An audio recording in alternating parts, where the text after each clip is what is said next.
Member of Parliament to sit down. No. Honorable. No. I was simply thanking the Speaker so I could go and take my seat. Okay. Thank you, Right Honourable Speaker. Thank you. Thank you, Right Honourable Speaker. Thank you. I can sit without being held in my waist. Thank you, Honourable.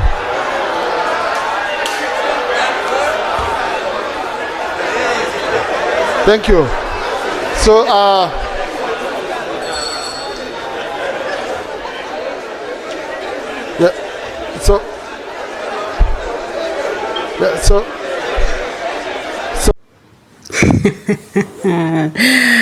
That is Honorable Mamito for you, Mama Masaka, Honorable Justine Nameere, Mamito wa Papito. At times I fail to defend you, my dear sister. I fail, because what is this? Nze olumu amagulu gannuma. Olumu mba njagala okuyimirira naawe naye nga amagulu gannuma. Olumu gaba gannuma nennemererwa bulemererwa. I love you so much, but wano wayokyezza. Nameere wano wo wayokyezza, my dear sister. Olwokuba nti embeera zoziddemu nekifuipita omuganya kwogera. Yeah, we've seen her coming out nga ayagala okakane odde wali otulenga si mu bubi wabula nga tayagala oyokye. Naye munange nakyo n'omugamba n'omulaga nti naye omukakanya. That was bad. It was really bad. Naye nga bwefe ndowooza abantu bakumanyidde nti ebibyo bya kibuli weebityo katukusabira omaleko neno parliament, but entandikwa yo amanyi nga mangi bino byonna nno byavudde kuba nti Nameere yabadde ayina issue gyawaayo naye nga she's not responsible for that. Era tayebwa navayo namugamba nti ekintu ekyo kyoyogerako kya abali responsible kwekyo beva electoral commission yeri responsible on that, ate ekoze omulimu gw'amaanyi gwe tutalina kuyisaamu maaso. Ekintu Nameere ate kyabadde ayingirira naye nga ate tekimukwatako. Kambawe agatambika nokonna mubeere nga mukeerabirako baddiyale namwe mulabe Mamito wa Papito engeri gy'avuga mu parliament. She wants to be seen. Kale uyo that the honorable members are allowed to react to specifically what I presented, because tomorrow we already have laid out programs of the ministry being in the field and they were shifted to... You see, Honorable Minister, what I'm saying but however, the Ministry of Justice, I'm just saying, if the Ministry of Justice is specifically going to present, Right Honorable Speaker, I beg for your protection. Yeah, please. Honorable, continue. Thank you, Right Honorable. If the Ministry of Justice will present tomorrow without specifically needing the backing of the ministers of local government, we would kindly appreciate that. Now, Honorable Minister, why I was saying this, this information you brought is from Ministry of Justice. It's from Electoral Commission. It is from Ministry of Justice, which supervises Electoral Commission. Now, yours is mobilization. Yes. Which Honorable, right. I don't know if you have. I just wanted to know if you have any legal mandate. Honorable members, none of you has a right to tell any member of parliament to sit down. No. Honorable. No. I was simply thanking the speaker so I could go and take my seat. Okay. Thank you, Right Honorable Speaker. Thank you. Thank you, Right Honorable Speaker. Thank you. I can sit without being held in my waist. Thank you, Honorable.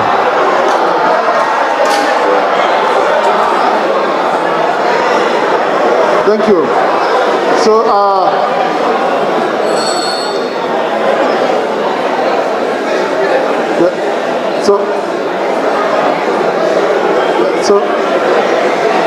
So, honorable colleagues, order. Now, why I've guided this way, I don't want to put the ministry, which is not responsible for organizing elections, on the spot on the issue. They've done a great job getting all this information and doing the mobilization. So mainly, we wanted the Ministry of Local Government on the part of mobilization, but also on mobilization, you can see the minister has said the Electoral Commission is responsible. So I would want the Electoral Commission which is represented by the minister. I want to thank you, Honorable Nameere, for the great job here. Honorable colleagues, next item. Tomorrow we shall receive 3.7 million households and a projected 10% GDP growth. He talked about milk surpluses and coffee exports, dismissed young people seeking work abroad by calling Uganda a paradise, which they are abandoning, and named journalists whose writing displeases him. He did not speak with clarity about the debt that is consuming our country's future. The hospitals without medicines, the schools failing a generation of children, the roads deteriorating every rainy season, or the corruption documented in audit report after audit report. And I think colleagues, they've pointed out some of these issues. Colleagues, the true state of the nation is measured by whether citizens can access quality health care, afford education, find meaningful employment, earn a decent living, and live under institutions that are honest and accountable. The farmer wanted to know why inputs are expensive and why markets are unreliable. The unemployed graduate wanted to know where jobs would come from. The patient wanted to know why medicines are unavailable. The parent wanted to know why universal education still costs more than they can afford. The taxpayer wanted assurance that public resources will be protected from theft. Most of those questions, honestly, went unanswered.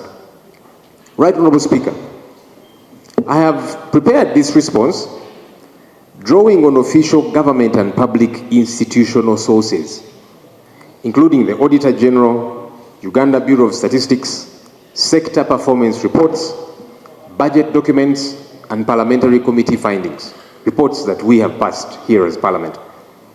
The central question before this House is this: are the lives of ordinary Ugandan citizens improving? On that measure, there is considerable work to be done, colleagues. And I'm glad that that's a point that is admitted on both sides of the House. Honorable Speaker, let me tease out certain sectors: economy and public debt. The head of state cited GDP expansion to $69.3 billion and a per capita income of $1,420, just above the lower middle income threshold of about $1,136. Yet many Ugandans are asking a simple question: if the economy is growing, why is life becoming more difficult? Growth must show up in household incomes, employment, and access to services. The Ministry of Finance background to the budget financial year 2025-2026 report puts rural poverty at 19.4% against 10.3% in urban areas, and notes that 7 sub-regions, home to 44% of Uganda's population, account for 70% of the country's poor. These are Ministry of Finance figures. Growth that does not reduce poverty or improve the cost of living for ordinary families is in the end largely statistical. The most serious threat to Uganda's economic future is our public debt. Right Honorable Speaker and colleagues, our public debt has risen from roughly 70 trillion shillings in financial year 2020-2021 to over 126 trillion shillings today. Listen to this, colleagues. This is an 80% increase in 5 years. 80% increase of our debt burden in just 5 years. That should worry all of us, colleagues. The debt to GDP ratio is at 53%, above the 50% threshold that was set by Uganda's own Charter for Fiscal Responsibility. And domestic interest to revenue has risen to 23.66%. More than 1 shilling in every 3 collected now goes to creditors before a teacher is paid or medicine procured.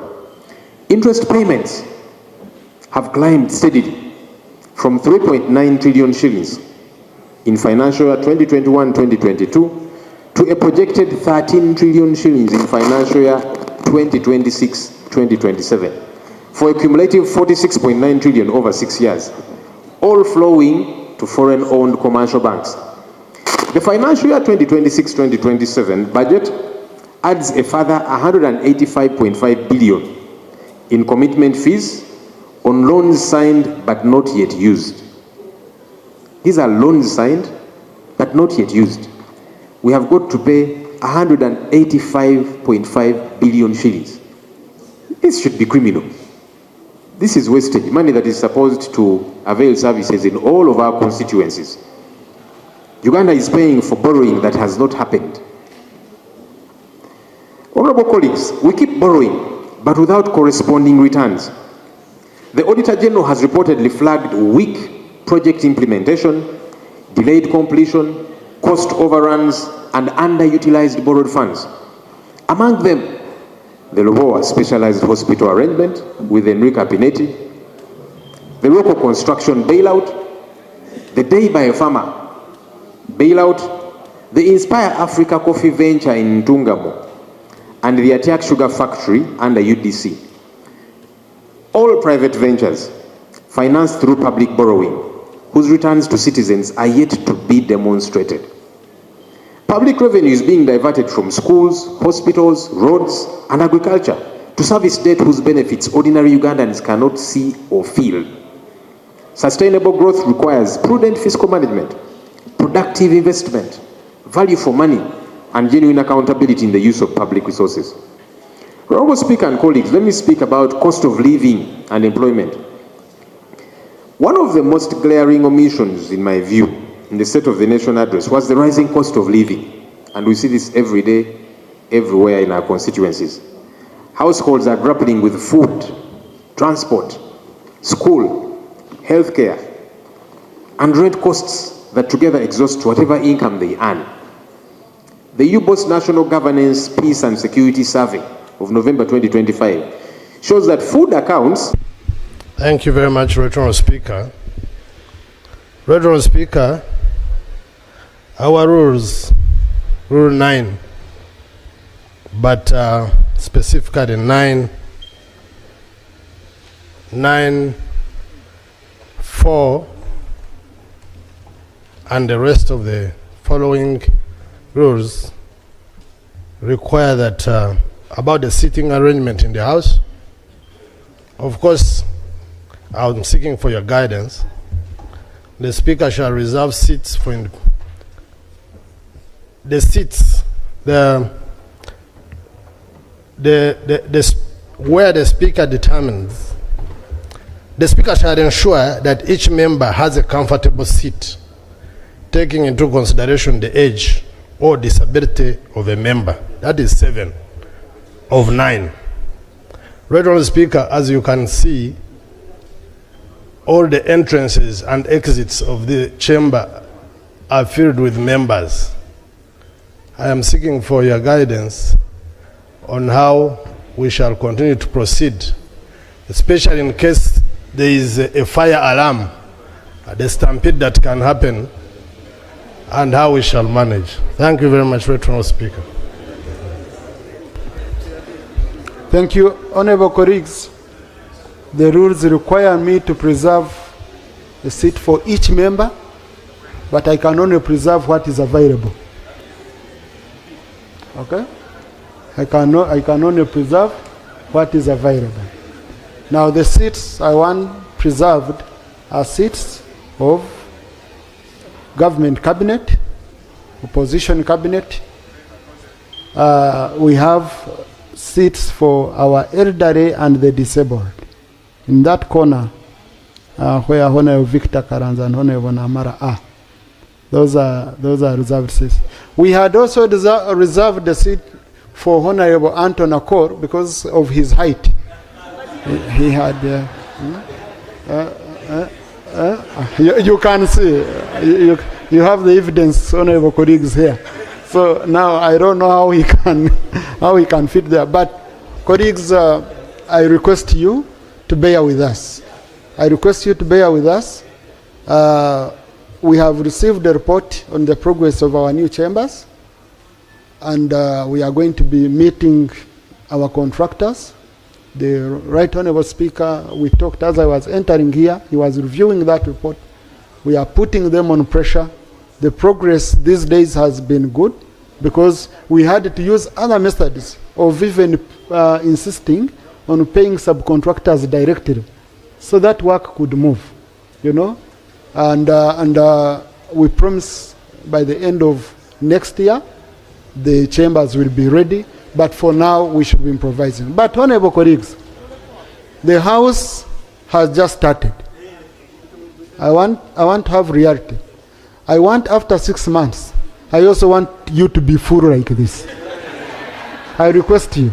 I request the front bench on either side to be full like this. Because I know you, when I'll be begging for 20 members and I can't get them. So I request we be a different parliament, we are new, we remain vigilant and enthusiastic as we are.